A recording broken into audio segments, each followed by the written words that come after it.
persistent herbicides in all imported organic matter. She bought compost.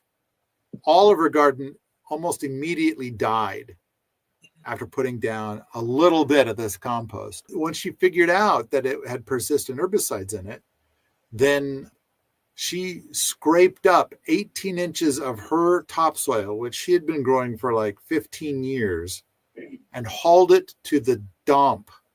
And then she went to some weedy field elsewhere and scraped up all that topsoil and put it where her garden is. The expense to do all of that was tremendous. And of course, it destroyed her garden that year. And she's an avid gardener. What else are you going to do? The stuff lasts decades. She used the very last of this compost on her raspberries.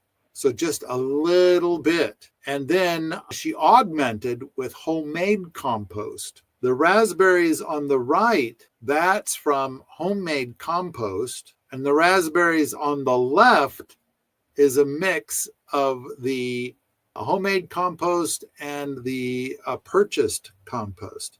So even if the persistent herbicides don't kill your everything, there's a very good chance that it does this weird thing where it stunts the growth, but the upsides outweigh the downsides the first year. But the thing is the persistent herbicides are persistent, and the organic matter and the fertility is temporary. Another way to notice whether or not you got persistent herbicides is that you end up, your garden becomes nothing but grasses, because it's usually a broadleaf herbicide.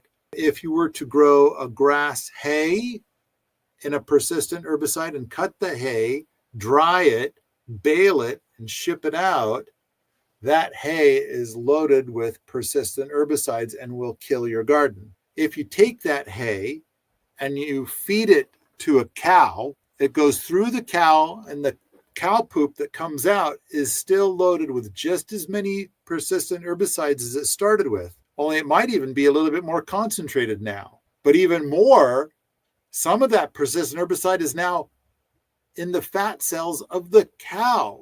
And so it passes, it makes it through the process of being dried and made into hay. It makes it through the process of going through an animal. And it also makes it through the composting process, which is why most composting operations have shut down, is because they keep selling this compost that kills everybody's gardens.